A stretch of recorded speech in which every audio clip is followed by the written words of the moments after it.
Olá, meninos! Sejam bem-vindos ao canal do Colégio Alciste. Aqui quem fala é o professor Claudem Araújo. Hoje nós vamos dar continuidade às nossas videoaulas e o assunto que eu tenho para falar hoje para vocês um pouco é sobre uma filósofa. Vocês lembram que eu havia dito para vocês que a gente costuma muito concentrar o saber filosófico representado sobretudo em figuras masculinas, em homens? Pois é, pois hoje eu estou aqui para falar sobre uma filósofa, uma mulher, que desenvolveu o saber filosófico e suas teorias, o seu desenvolvimento intelectual foi muito importante para a filosofia quanto ciência. Essa filósofa ela se chama Hannah Arendt. E aí, para essa aula de hoje, o que eu separei para vocês é que eu considero mais pertinente, no sentido mais prático da coisa, de entender um pouco sobre a origem da Hannah, onde ela surgiu, em que contexto a Hannah surgiu, e o que ela desenvolveu, ok? Então preste atenção nessa aula porque ela é muito importante. Vamos lá. Afinal de contas, quem foi a Hannah? A Hannah ela foi uma filósofa e ela foi uma teórica política contemporânea. Ela é judia e ela nasceu na Alemanha. E ela vivenciou, assim, muitos horrores, sabe?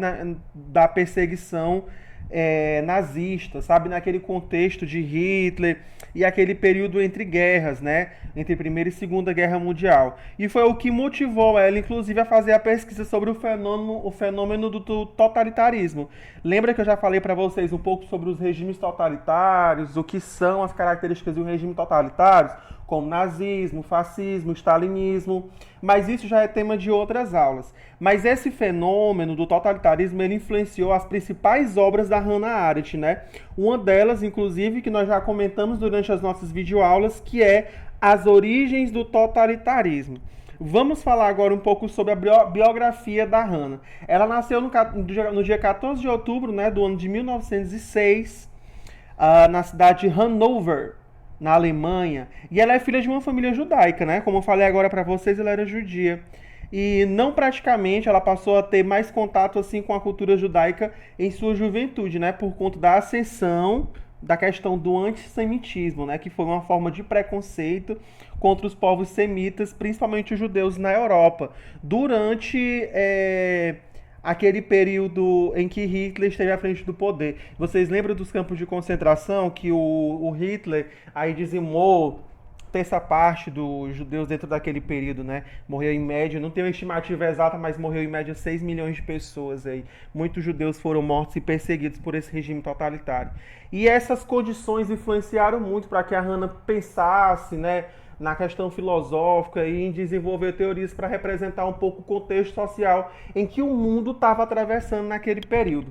Ela é filha de um engenheiro que é o Paul Arendt e a Martha Cole. A Hannah ela recebeu uma excelente educação, né? Em virtude das boas condições financeiras, convenhamos, da sua família.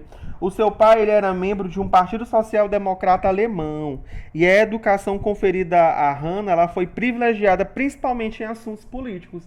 Então não seria novidade que mais tarde ela poderia então sofrer essas influências e as obras delas ter sido inspiradas em questões políticas, né, da sociedade. A Hannah ela se mostrou uma pessoa muito inteligente e politicamente ativa desde criança. Durante a adolescência da Hannah, ela liderou um boicote na escola contra um professor, né, que havia insultado, o que resultou inclusive na expulsão da Hannah da instituição. Olha só, minha gente, os babados aí da Hannah. Mas ela preparou sozinha para entrar dentro da universidade. Então vocês já podem ver o sinônimo de persistência, né?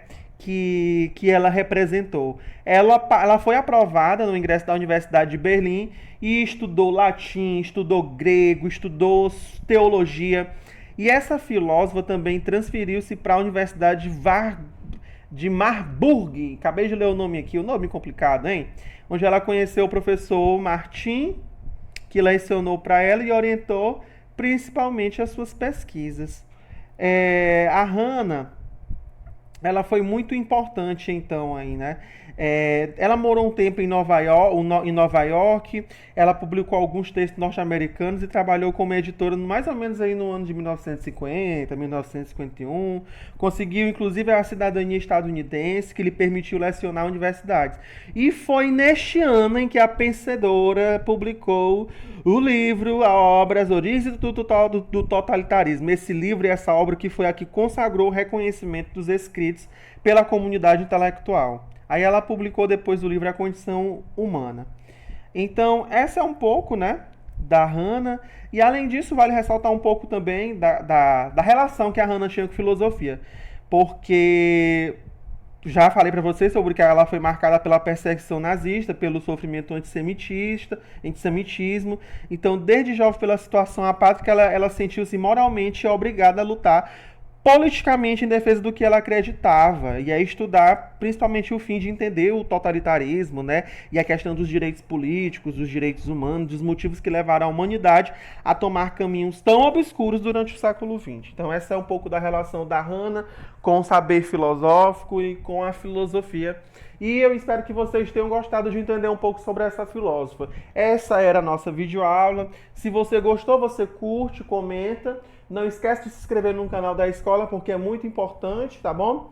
E meus amores, nos despedimos, vamos nos encontrar agora nas aulas online. Essa é a nossa última videoaula do ano. Eu espero que vocês tenham gostado, que nós tenhamos trilhado um caminho bonito até aqui.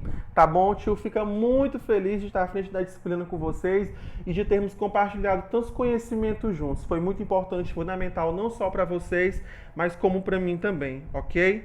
Um beijo e até o próximo!